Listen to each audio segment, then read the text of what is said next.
தேவனுடைய சமூகத்திலே அமர்ந்து ஜெபிப்பதை என்னுடைய ஊழியத்தின் ஒரு பெரிய பங்காக நான் தெரிந்து கொண்டிருக்கிறேன்.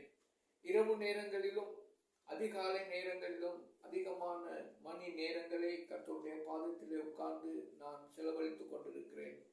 ஒவ்வொரு நாளும் நான் சந்திக்கிறதான மக்கள், ஒவ்வொரு நாளும் சந்திக்கிறதான குடும்பங்கள், அவர்களுக்காக தனித்தனியாக நான் ஜெபித்துக் கொண்டு வருகிறேன். அந்த நேரங்களிலே கர்த்தருடைய வார்த்தையை நான் தியானித்து ஆண்டவருக்கு ஸ்தோத்திரம் செலுத்திக் கொண்டிருக்கும் பொழுது பல சந்தர்ப்பங்களிலே கர்த்தர் அந்த வார்த்தைகளின் மூலமாக என்னோடு பேசுவார்.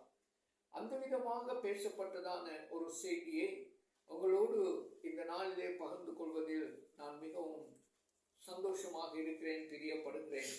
தேவ ராஜ்யத்துக்குரிய வாழ்க்கை, அதாவது எங்களுடைய அதிகாரம் மாற்றப்பட வேண்டும். எங்களுடைய இப்பொழுது இருக்கிறதான அதிகாரங்கள் மாறி தேவனுடைய ராஜ்யத்திற்குரிய அதிகாரத்தை நாங்கள் பெற்றுக்கொள்ள வேண்டும் என்கிறதாக இந்த செய்தியிலே நாங்கள் வாசிக்கிறோம். அதற்கு உடந்தையாக எபிரேயர் நிருபத்திலே 3வது அதிகாரம் 12வது வசனத்தை உங்களுக்கு முன்பதாக நான் வைக்கிறதுக்கு விரும்புகிறேன்.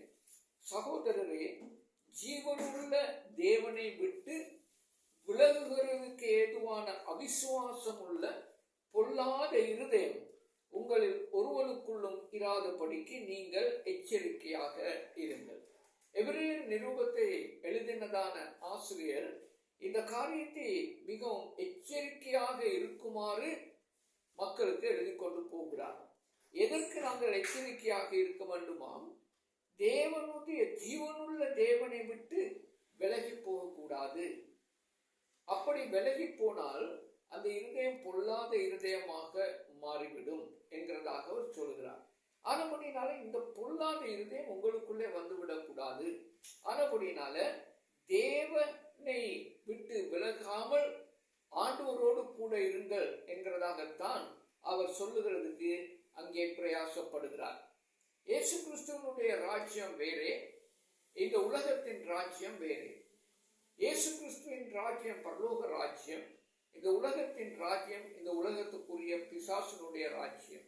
இதை நாங்கள் எப்படி அறிந்து கொள்ளலாம் என்று கேட்டால், ஒரு நாள் இயேசு கிறிஸ்து சொன்னதான ஒரு வார்த்தையை வைத்து இதை நாங்கள் ஆராய்கிறது எங்களுக்கு நலமாக இருக்கும். எம்மை இயேசு கிறிஸ்து கூறியதான வார்த்தைகள் எம்மை பல முறைகள் சிந்திக்க வைக்க வேண்டும். அப்படி இல்லாவிட்டால் எங்களுடைய இருதயம் மாறாது.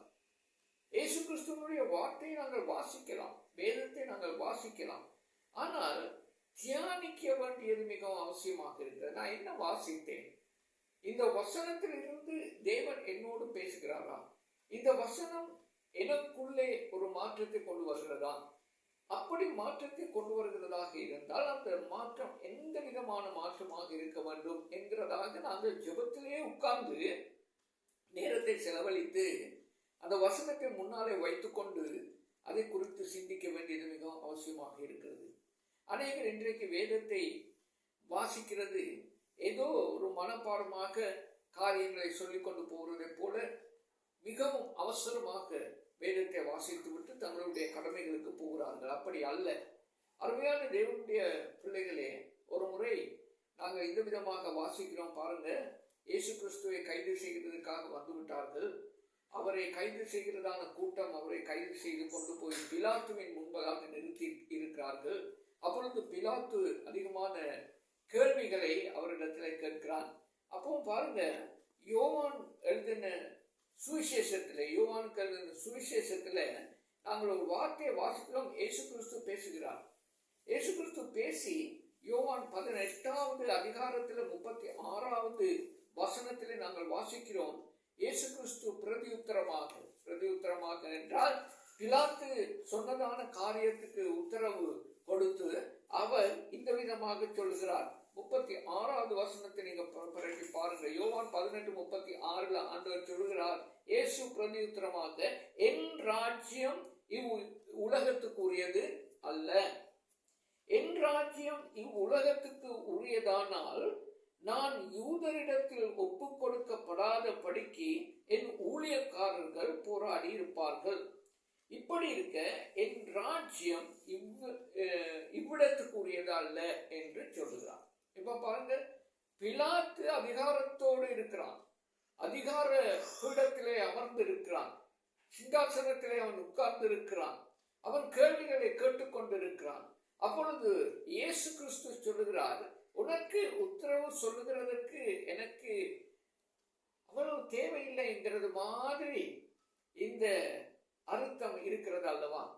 நீ உலகத்து ராஜ்யத்துக்கு பெரியவனாக இருக்கிறான், நான் இந்த உலகத்துக்குரியவன் அல்ல, என்னுடைய ராஜ்யம் என்று இந்த உலகத்துக்குரியது அல்ல என்கிறதாக சொல்லி ஆண்டவர் இயேசு கிறிஸ்து இந்த இடத்துல சொல்லுகிறார். அதைத்தான் நான் சொன்னேன். முதலாவது நாங்கள் வாசித்துக் கொண்டு போகும் பொழுது அங்கே நிறுத்தி இயேசு கிறிஸ்து ஏன் இந்த விதமாக சொல்லுகிறார்? அப்படி என்றால் அவருடைய ராஜ்யம் எங்கே இருக்கிறது?